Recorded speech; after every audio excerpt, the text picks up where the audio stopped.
Астана Арт Фест Қазақстандағы ең ауқымды мәдени шара. Фестиваль жыл сайын ұйымдастырылып келеді. Қатысушылар алыс жақын шет елдерден, оның ішінде Қазақстан және Ресейден. Бас аяғы 60-қа жуық авторлық жоба келушілердің назарына ұсынылды.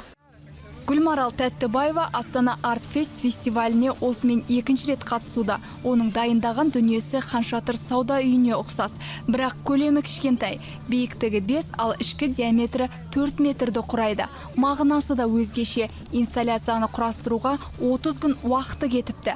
Себебі сирек кездесетін киімдерді жинау қиынға соққан. Автор осы жобасы арқылы шатыр, ол отбасылық құндылықтарды сақтау орны екенін ұқтырғысы келген. Негізі мен көшпенділер әлемінің адамның рухы қалай, қайдан күш қуат алатын зерттеп жүрмін. Көшпенділер көшіп жүріп еді. Мен ойлаймын да, қазір бұл өте ауыр екен да. Сонда әйел адамның рухы күшті екен да. Негізі әйел адам шаңыраққа биікке көтереді екен деп ойладым да. Осыдан бүкіл түркі әлемінің әйелдерінің киімдерін алып, осындай грид халат деп жобаны ойластырдым да. Астана Арт Фест биыл 3-ші рет ұйымдастырылуда. Ашық аспанға 70-ке жуық инсталляция қойылды. Келушілер отандық және шетелдік суретшілердің, дизайнерлердің және сәулетшілердің заманауи өнер туындыларын 90 күн бойы тамашалай алады. Тіпті кейбір жобалар жиналғандардың қызығушылығын арттырды. Әсіресе балалар үшін жасалған дүниелер көңіл көтеруге таптырмас орын. Сондай-ақ жаңа дос арттыруға да мүмкіндік мол. Әрбір адам өзін көшпенді сезіну мүмкін. Биылғы фестивальдің тақырыбы басқаша ойлауға бағыттайды. Бұл туралы ешкім естімеген болуы мүмкін.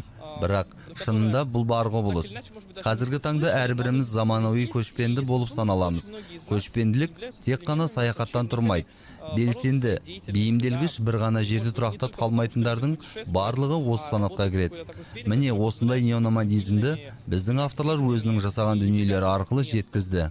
Фестивальдің ашылу салтанатында келушілер керемет көріністің куәсі болды. Жарық пен оттың жарқылы жиналғандарды ерекше әсерге бөледі.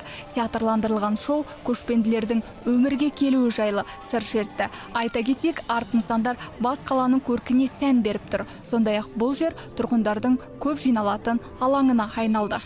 Көшпелі халықтың тыныс тіршілігі қызықтырса, онда Нұржол желегіне келіңіз. Елорда тұрғындары мен қонақтары ашық алаңдағы заманауи өнерді 10 қыркүйекке дейін тамашалай алады. Камила Мәулен, мәдениетке саяхат, Астана.